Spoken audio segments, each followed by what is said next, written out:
Dernier point, la succession. La transmission. Transmission et succession. Et là encore, on a avec nous un outil qui peut nous permettre de faire des choses de manière assez sympathique et qui plaide, là aussi, plutôt pour la société. Qui est le recours à ce qu'on appelle des méthodes de démembrement.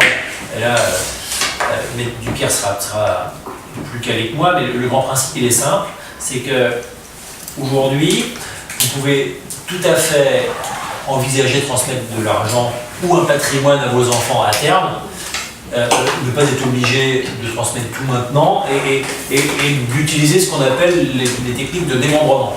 Technique de démembrement, je pense que ça doit vous parler à la majorité. Le principe, il est simple, c'est de dire que la propriété, elle se partage entre d'un côté l'usufruit, qui est en fait la capacité que je vais avoir pendant la durée de mon démembrement à percevoir les fruits, ça veut dire les loyers, et de l'autre côté le nu propriétaire, qui est donc la capacité qui est la propriété à terme du bien. Et donc, on peut tout à fait imaginer, en achetant de la location meublée, mais comme on pourrait le faire en revenu foncier, ça marche pareil, démembrer les parts, donner la nue propriété des parts à nos enfants, si c'est par exemple à nos enfants qu'on a envie de donner du patrimoine, et garder nous l'usufruit pendant notre durée de vie. Et à l'extinction de notre vie, la pleine propriété va se reconstituer aux enfants de droits qu'on aura déjà payés au moment du démembrement. Donc, quand on a une opération à crédit, ça marche bien, puisqu'on a un actif avec un passif, ça vaut rien, et donc quand on démembre un truc qui vaut rien. Si tant est qu'on a réussi à rembourser le crédit et puis que ça se donne plus tard, on peut faire des choses intéressantes. Et on peut le faire aussi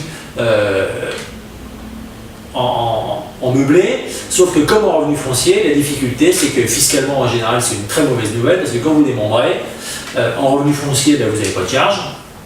Et puis quand vous démembrez en location meublée, quand vous avez détenu un bien en direct, c'est le même type de sujet, c'est que il n'y a que le nu propriétaire qui a le droit d'amortir. Ça veut dire que le schéma, c'est je suis usufruitier, donc je suis papa, je garde mes fruits pendant toute ma vie parce que j'ai envie de faire mon complément de revenu avec, j'ai donné la nue propriété à mes enfants.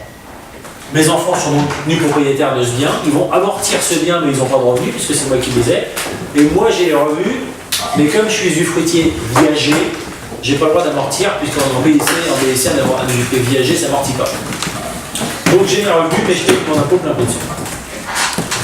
On peut cependant faire des choses très intéressantes avec les SRL de famille, encore une fois.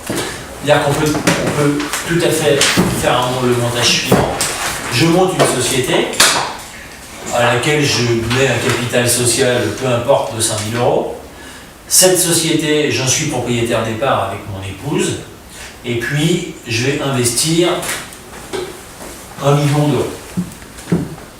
Ce million d'euros, soit par crédit ou soit en paiement cash, mais c'est souvent en paiement cash, mais quand on se pose le problème de la succession, c'est souvent qu'on a déjà le problème de la succession qui se pose.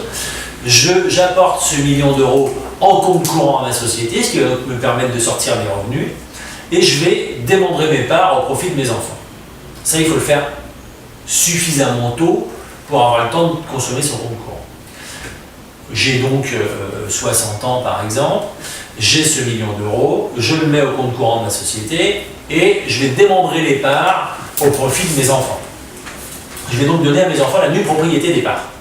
Les parts, elles valent quoi? Elles valent 1 million d'euros d'actifs, qui sont mes biens immobiliers que j'ai achetés, mais j'ai 1 million d'euros de passifs puisque j'ai 1 million d'euros de compte courant. Donc les parts de la société, elles valent 0. Je démembre les parts au profit de mes enfants, donc mes enfants vont avoir la nue propriété de ces parts. Et moi, j'en ai l'usufruit. Je vis ma vie. Et comme on est dans une société, excusez-moi, j'ai pas de problème d'amortissement parce que j'ai démembré des parts, j'ai pas démembré un bien. Donc la société, elle a ses biens à son actif, elle passe ses amortissements, elle neutralise sa fiscalité et ça marche comme si j'avais pas démembré. C'est qu'au moment de la répartition des résultats, que j'ai un nu propriétaire et un usufruitier. Mon usufruitier, c'est moi, je vis ma vie pendant 20, 25, 30 ans, je vais consommer mon loyer, je vais rembourser mon compte courant, et puis dans 30 ans je meurs. C'est normal, c'est la vie, c'est comme ça. Et puis quand je meurs, je vais avoir consommé tout mon compte courant, donc là c'est pour ça que je vous dis qu'il faut le faire assez tôt, parce qu'il faut avoir consommé ce compte courant, sinon je vais transmettre du compte courant sur lequel je vais payer des droits.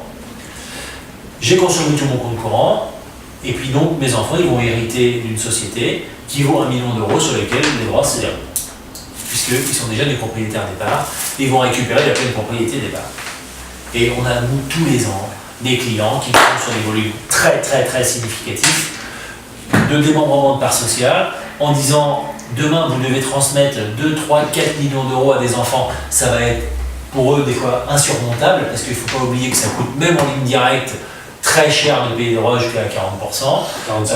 Voilà. Et qu'effectivement, quand vous avez des gros patrimoines, encore plus des patrimoines qui ne sont pas très liquides, la succession peut être un vrai gros sujet. Et donc là, on a une manière de gérer, quand on anticipe un peu, cette succession à ses enfants. L'avantage encore, c'est qu'après, y compris s'il y a des droits, on peut rentrer dans ce qu'on appelle le paiement fractionné et différé des droits. Vous avez la possibilité de différer le paiement des droits et de l'étaler ensuite sur 15 ans. Donc là, il y a tout un tas de choses qui peuvent permettre globalement de transmettre à des enfants du patrimoine qui va, limiter énormément le montant de droits, et 2, permettre de payer lui-même ses droits avec des droits qui deviennent déductibles même dans la société. Donc, on parlait tout à l'heure du social, on parlait de l'ISF, mais on est sur un troisième volet de l'allocation meublée qui en fait sont des volets complémentaires à l'allocation meublée, on va dire dans la première lecture qui est qu'est-ce que je me fais comme complément de revenu, c'est comment est-ce que je peux voir l'allocation meublée comme un outil de gestion patrimoniale, on va dire, plus global que uniquement je me fais des revenus complémentaires. Et pour certains d'entre vous, la succession sera demain un sujet, et anticiper les successions à ses enfants, ou quelqu'un d'autre que ses enfants, en meurant, parce que quand on n'a pas d'enfants c'est encore pire, parce qu'on peut avoir des neveux, des nièces, et puis alors là c'est un drame.